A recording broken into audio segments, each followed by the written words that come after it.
रोहतक भाजपा प्रदेश कार्यालय में भाजपा युवा मोर्चा के सदस्यता ग्रहण समारोह में पहुंचे हरियाणा के मुख्यमंत्री ने कांग्रेस पार्टी पर जमकर निशाना साधा है। उन्होंने कहा कि कांग्रेस ने युवाओं का केवल इस्तेमाल किया है और भाजपा ने युवाओं को सम्मान दिया है।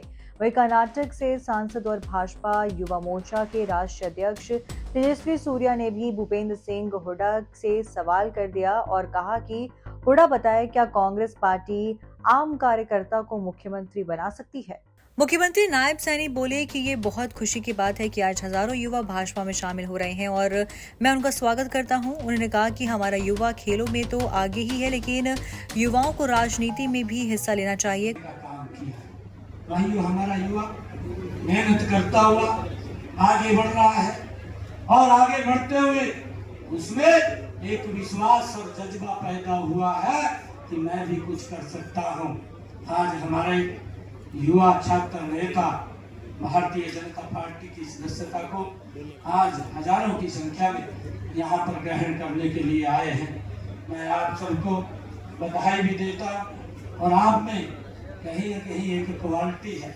मैं आप लोगों से आग्रह भी करना चाहूँगा कि ये भारतीय जनता पार्टी के साथ जुड़ रहे हैं और मैं आप लोगों से आग्रह भी करूँगा कि भारतीय जनता पार्टी के साथ जुड़ते हुए आप राजनीति के अंदर भी हिस्सा लीजिए।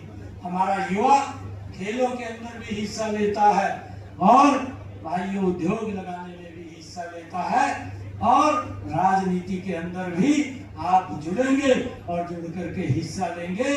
मैं तो उदाहरण आपके सामने खड़ा हूँ कि मेरे परिवार की कोई बैकग्राउंड भी नहीं थी राजनीतिक। नहीं तो हम देखते हैं कांग्रेस के अंदर तो युवाओं का भविष्य भी अंधकार के अंदर रहता है।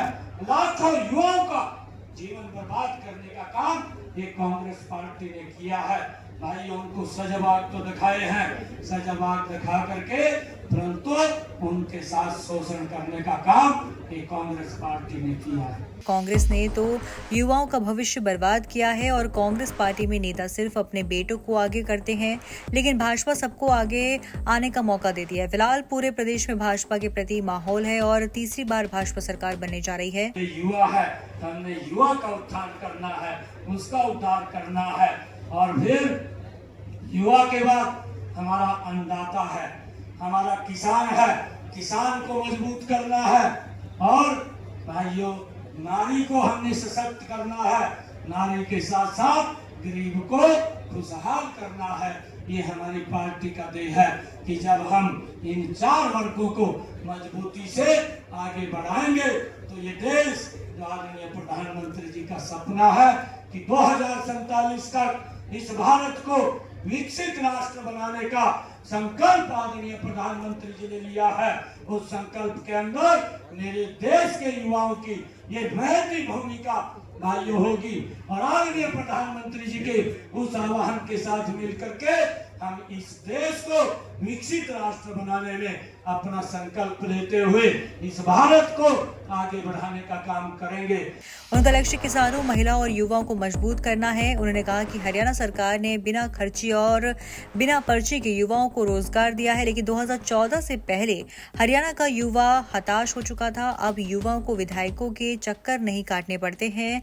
उन्होंने कहा कि भाजपा युवाओं के खोए हुए विश्वास को बढ़ाने का काम कर रही है। देश के सबसे कम उम्र के एक सांसदों में एक के रूप में आप सबके बीच आया हूं तो उसके पीछे भी संगठन का आशीर्वाद, भारतीय जनता पार्टी का आशीर्वाद। मुझे याद है 10-11 साल पहले मैं भी आप जैसे छात्र नेता था।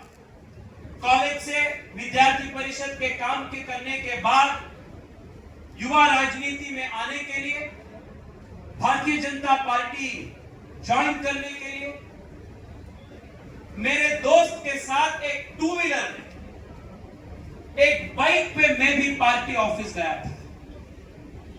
जिस दिन मैं पार्टी ऑफिस गया उस दिन मुझे सपने में भी ये अंदाज नहीं था कि मैं एक दिन बैंगलोर जैसे शहर से मैं सांसद बनूंगा और जिस संगठन के बैंगलोर जैसे एक शहर के एक छोटी सी विभाग के सेक्रेटरी के रूप में मेरा जर्नी शुरू हुआ, उसी संगठन का मैं राष्ट्रीय अध्यक्ष बनूंगा, इसका सपने में भी अंदाज कभी नहीं था।